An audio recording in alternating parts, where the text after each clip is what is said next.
Welcome to Desert Island Tim's. My castaway this week is one of those rare things in politics, someone who cares. He says it as he sees it, and he's not afraid to stand up for his beliefs. George Galloway, how are you, sir? Very well, and honoured to be a guest, a castaway with Desert Island Tim's. Very good company and great to meet you. You're a legend in this business, and I'm looking forward to the show. Thanks very much. Your life growing up in Dundee, what was it like?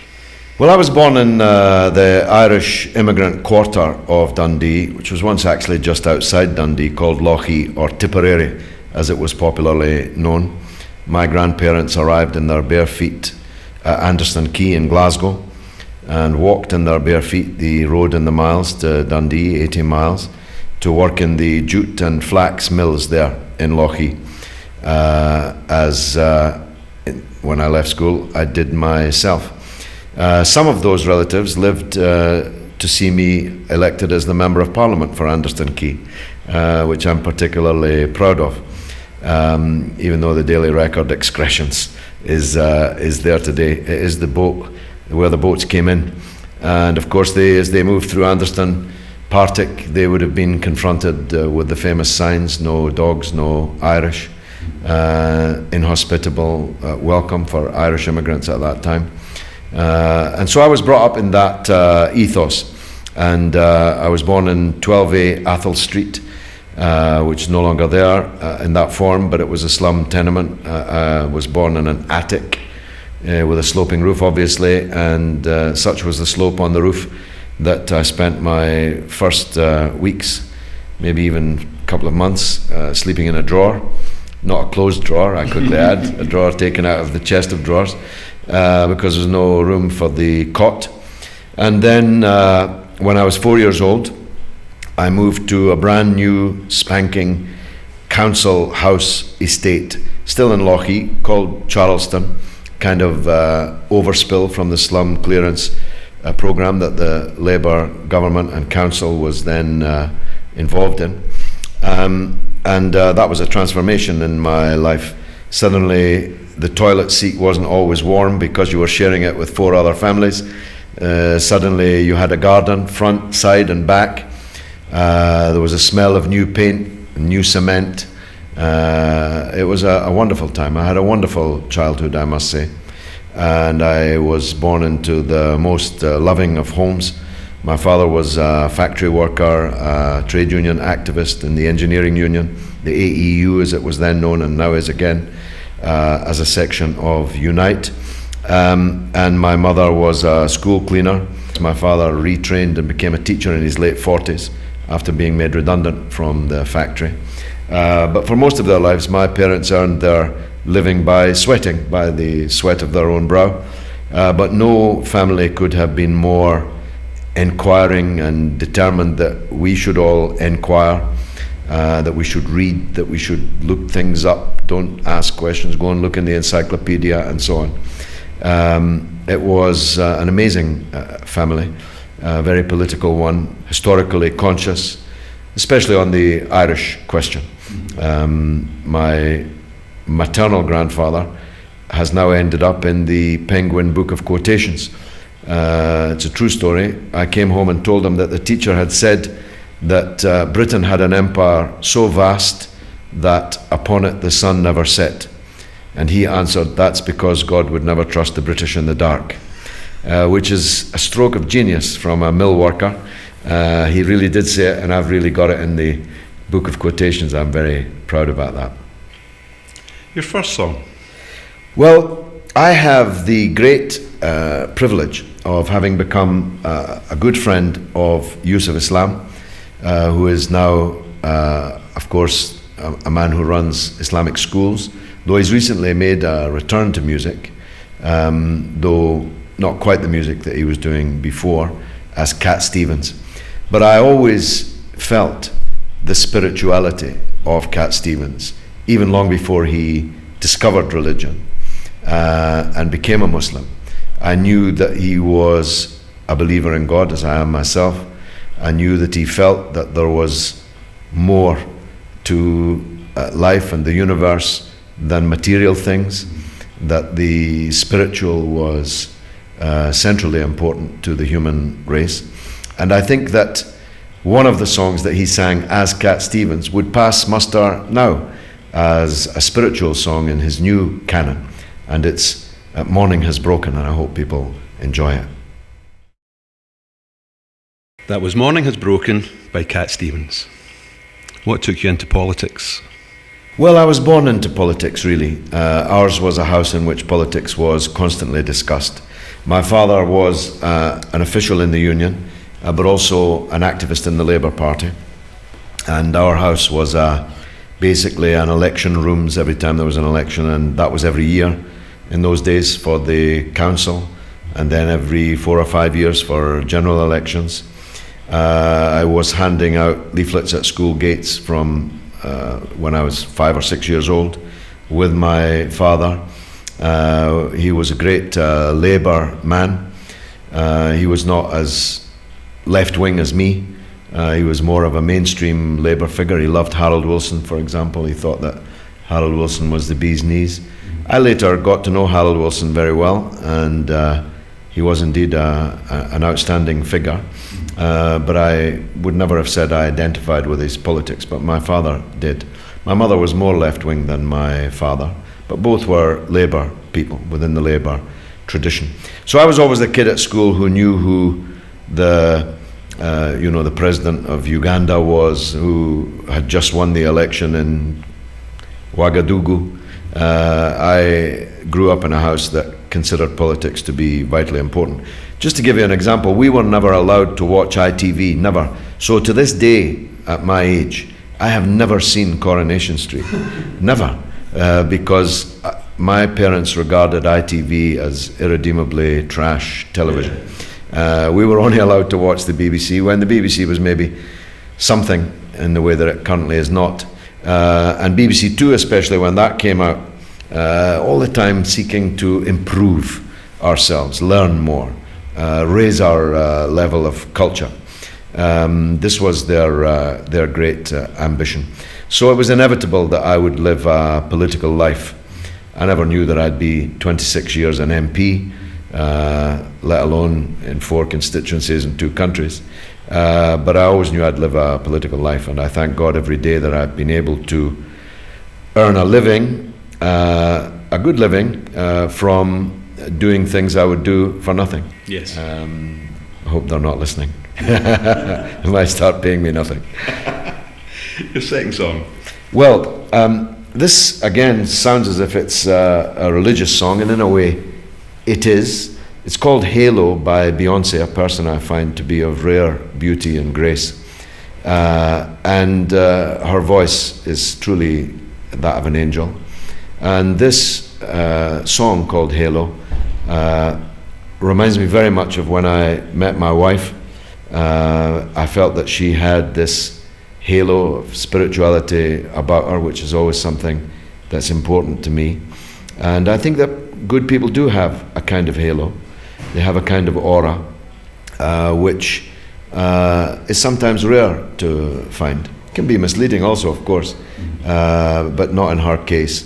And so it's Halo by Beyonce. That was Halo by Beyonce. Who are your influences and your heroes? The prophets, of course, the Bible, the Quran are constant companions of mine, and the Word of God, which I believe them to be, is fundamental to my life. But I've been lucky enough to know some of my contemporary heroes, some of them very well. How lucky is this? I'm a friend of Nelson Mandela.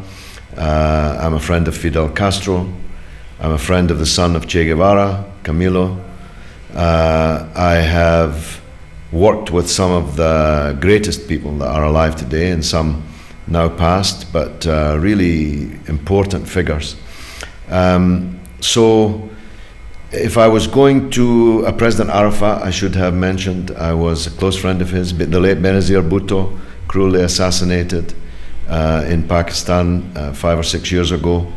I was close to all of these people, and they were people of great inspiration to me. But of those still alive, the greatest, I should also have mentioned Comandante Hugo Chavez, another personal friend of mine now passed, another titanic figure. I've been really lucky in my life to know all these people and know them well. But of those still alive, my hero would be Fidel Castro, as one of the greatest men of the 20th century, and now still standing in the 21st. 11 US presidents later, virtually every one of whom tried to kill him, but he's seen them all come and go. And of those now dead but contemporary, in the sense of having lived in the same lifetime as me, it would be Che Guevara, who is, I think, the complete man. He was not a Cuban, but he struggled and suffered and could easily have died to bring freedom to the people of Cuba. He was not an African, but he fought alongside Patrice Lumumba in the Congo to try to bring freedom to the people of Africa. He was not Vietnamese, but he risked his life in Vietnam to help them repel US aggression and invasion. And he was not Bolivian, but he gave his life there in Bolivia to try to liberate the people of that country. And of course, his full name includes the name Lynch. So he's a great Irishman also. So as a cornucopia of goodness, I think that takes the biscuit. Your third song? My third song is from someone a little less graceful than Beyonce, a little more outrageous, but still a great turn. It's Rihanna, and again, it reminds me of my wife. It reminds me of our time together in Jakarta before we got married, before she accepted my proposal. But we did find love there, and it's called Found Love in a Hopeless Place. What are your earliest memories of going to Celtic Park? The jungle. I was a great lover of the jungle. Younger listeners will perhaps never have set foot in the jungle, but for those of us who ever did, it was an unforgettable experience. Travelling on the supporters bus from Dundee to games home and away. A man called Jimmy Divers, who owned a pub in Lochie, ran that bus. I'm sure he's deceased now, God rest his soul. It was unforgettable Celtic in the 1960s. It was, without shadow of a doubt, not just Celtic's greatest days, but the greatest days that any football club will ever experience, because this was a side that was built by Jock Stein, a Protestant. I reminded my audience at the Fringe in Edinburgh today, just to make the point that there's nothing religiously sectarian about Celtic, and never has been. Jock Stein built a team that cost almost nothing, and that came from a very short radius, some 40 miles of the city of Glasgow. No team ever before or since will have achieved the greatness that that side achieved with those coordinates. Nowadays, a team costs hundreds of millions of pounds to build. It comes like the Harlem Globetrotters from everywhere and anywhere and stays just a little time. But the Celtic team at that time was consistently brilliant. And some of them, individually, were not the greatest of players, but it was, for a time, the greatest of teams. And showing one of the great beauties of football, that something can be a sum that is greater than its individual parts.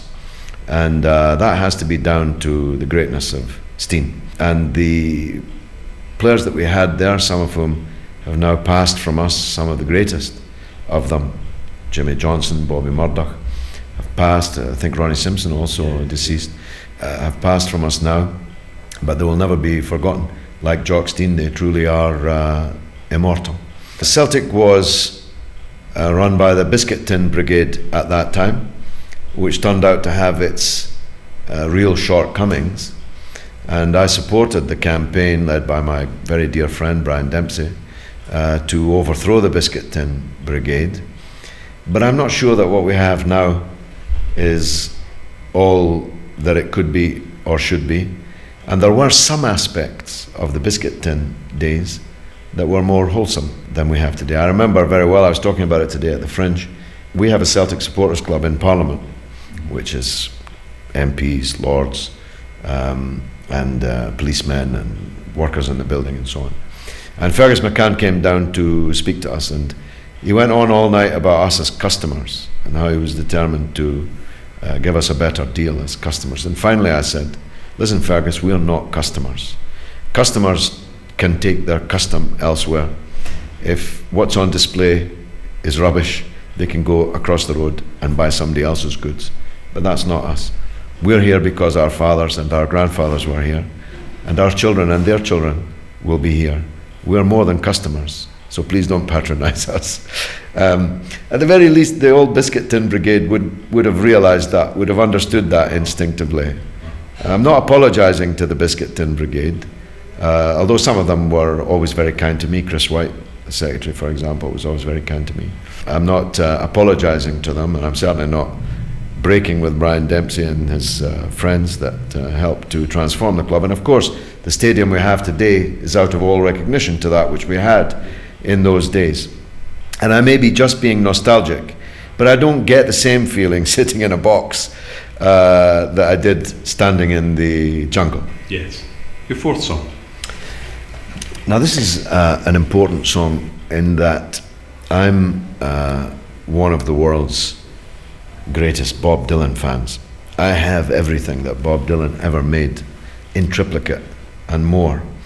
And he very rarely does someone record a Dylan song better than he did it, in my view.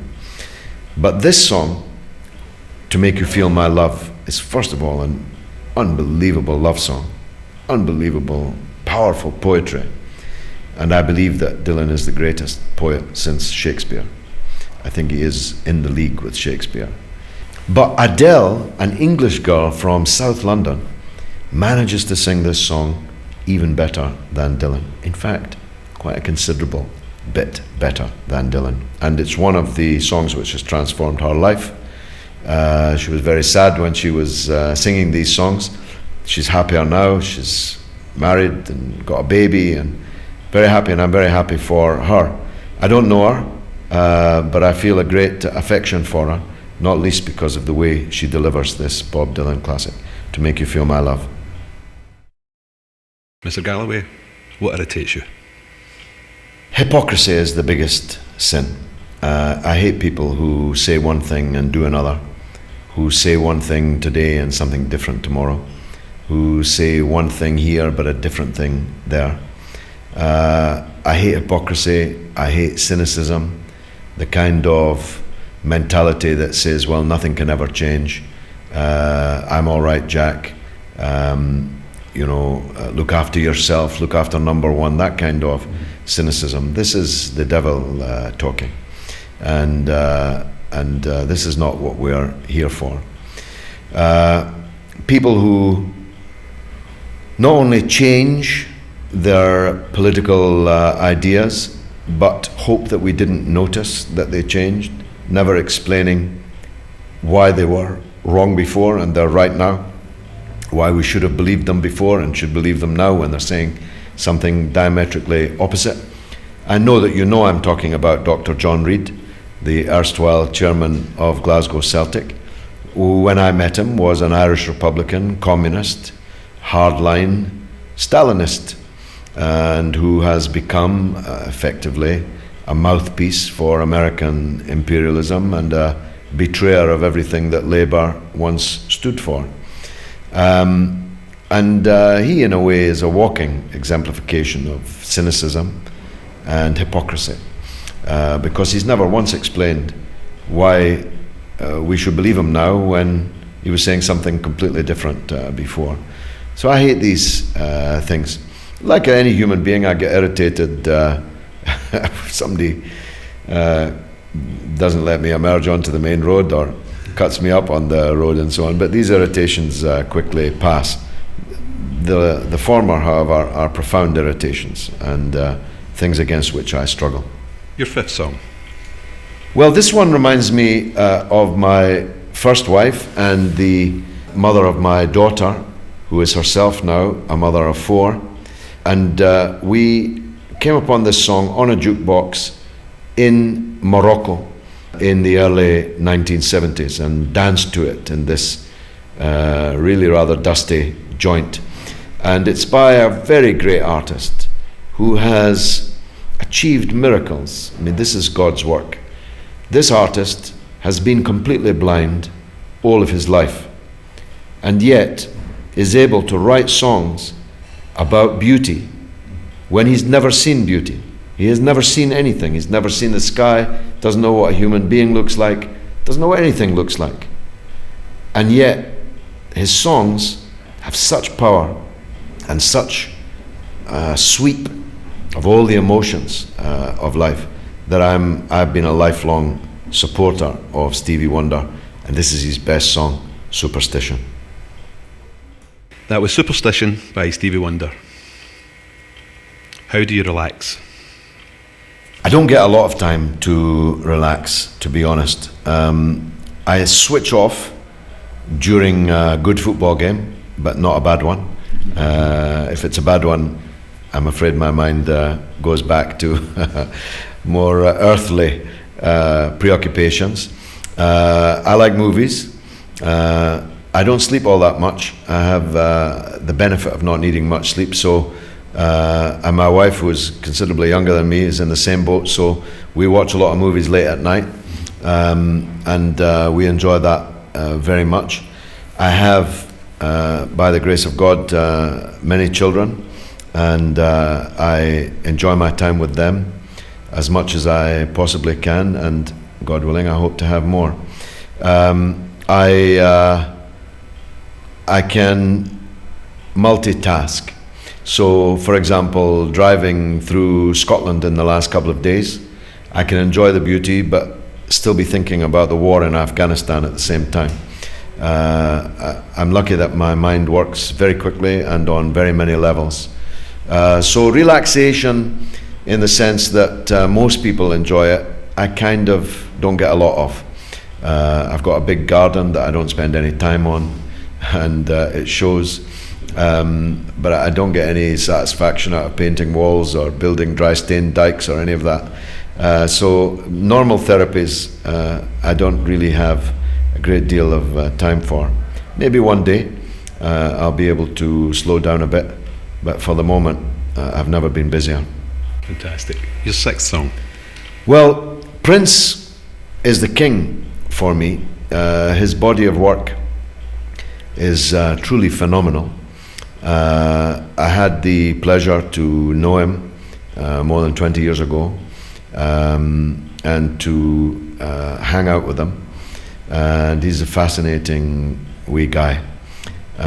He's a brilliant musician, a brilliant songwriter, an amazing performer, a dancer, a mover on stage like no other.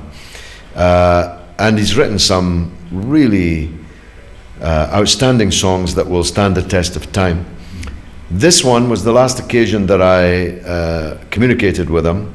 It was at the time of the first Iraq war in the early 1990s, and I communicated to him that I thought that this work was really of profound importance. It's important both for what it says about the war which had then just happened, and also about the proper approach to life, and you'll understand what I mean when you hear the lyrics of Money Don't Matter by Prince. That was Money Don't Matter by Prince. What does the future hold for you? Well, only God knows, of course, what the future holds for any of us. We could be struck down now, we could live a long life, we could go on to greater success, or we could slump and lose all that we have achieved. Fate is something that can't be predicted and is in God's hands. I believe that as long as God gives me breath, I will continue to do what I'm doing. I have a set of beliefs that I fight for everywhere, in every medium, on television, on the streets, on stage, in books, in parliament, and elections, and so on. If I was writing a script for myself, I would stay in Parliament for another little while, and I might run for Mayor of London, which is coming up in 2016, and which has quite an open field because Boris Johnson is retiring, Ken Livingstone has already retired. I would never have stood against Ken Livingstone, but I'm relishing the idea of standing against the kind of people that Labour is currently proposing as their candidates and discussing. So that's one possibility. I hope that Scotland will not become a separate country, but if Scotland does become a separate country, I'll have to look at the political situation that leaves, and so it's not impossible that I could try and make a comeback in Scottish politics. I was an MP here for a long time in Glasgow. Or I might not be, because of course winning the mayorship of London is a very, very tall order. You need 1 million votes. You'd need to raise and spend £1 million. It's not easy to do either. So that would leave me in 2016 maybe coming to the end of elective office. But I still think that in my written work and on television and radio and so on, I have something to offer. I'd like to have my own radio station. I enjoyed my time at TalkSport very much. 7 years nearly I did a weekly show, 3 hours. For a long time, 2 nights a week, so 6 hours a week. And we built a university of the airwaves, really, in that mother of all talk shows. And I'm attracted to radio very much. And so with the new technology and internet radio and so on, it's not impossible that I could end up with my own radio station or with others as a partner in a radio station. After all, Britain currently doesn't have any commercial talk radio, national commercial talk radio, because TalkSport has become purely sport. So all these are possibilities. I told you I hope to have more children. I have young children already. So I hope I live long enough to see these things come to fruition. But if I don't, I feel that I've made the best of whatever gifts I was given, and I've done the best that I could for the things that I believe in. Your penultimate song. Well, this is not about Rangers, but it is called Tangled Up in Blue. And of course, Rangers currently are tangled up in blue. But it's the only Dylan song. I mean, I could easily have chosen all my songs as Dylan songs because the canon is so great. But of all Dylan's albums, Blood on the Tracks is the best album, in my view. And of all the tracks on that album, all of which are great, this Tangled Up in Blue is the best. It's a movie in a song. If I had time to do it, I could write a movie just out of these lyrics, 4 or 5 minutes long. It's Tangled Up in Blue by the incomparable Bob Dylan. Right, we've come to the part of the programme where I give you the complete works of the dandy and a copy of the Bible to take with you to your island. Would you like a copy of the Bible? Yeah, well, I have one, but you can never have too many Bibles, so that's very kind of you. I was never a dandy fan, though, having been brought up in Dundee, where the D.C. Thomson empire once commanded the whole British comic market, and I was one of their main readers, but not particularly of the dandy. I used to get the Hornet and the Hotspur and the Victor, all of which are now gone, and I used to look forward to them avidly. The Wolf of Kabul, Wilson, who was a man, I think, of 200 or 300 years old, who was a supreme athlete, Alf Tupper, the tough of the track, as well as, of course, Dennis the Menace and all the better known comics characters. So yes, if I'm going to be on this desert island, thanks very much for those works of art. I have the ability to create books in my own head. One of the things with which I'm blessed, or maybe cursed, it can be either, is that I have an astonishing memory. I never forget anything. And so, not quite any book I've ever read, but most books I've ever read, I could recount them all in my head.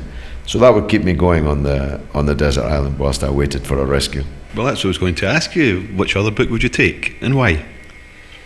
I'd probably take the complete works of Karl Marx, not least because they're very, very long and difficult to read, and that would occupy a lot of time, and I'd be better educated at the end than I am now. A luxury. Something to make your life a bit more bearable on the island. That it can't be a phone, and it can't be another human being. Well, I was going to say I'd definitely take my wife, because she's my best luxury that anyone could ever have. So not a phone and not a human being. It would have to be then my Henrik Larsson video. He was so great, man. Oh, fantastic. I said at the Fringe today, on his last day, on his last game, when all those people were singing, "Oh, won't you stay just a little bit longer?" I wept. I'm a strong man and a grown man, and I wept. Seldom can someone from a foreign country have come amongst us for relatively such a short time and yet have stolen our hearts. He was really, really something. Henrik, if you ever hear this, I salute you, man. Your final song? Well, this song is pure gold. It's also very rare because of the bizarre and fantastic circumstances of the producer of the record, Phil Spector, and his relationship to the lead singer in the band, to whom he was briefly married. And then when she left him, he refused to allow this record to be on any compilation or anywhere outside of his control, which means that for a lot of people, they haven't heard it nearly as often as they ought to, because in 3 minutes, this record actually says it all. It is the eternal story of boy meets girl, and they take each other's hearts. And it was so important to me, this song, that it's the song that I left the wedding hall with my wife hand in hand, swaying and singing it amongst all the guests in the British Parliament building last summer. It is the Ronettes. It is Be My Baby. George Galloway, thank you very much for being a Desert Island Tim. I've very much enjoyed it. Thanks for the opportunity.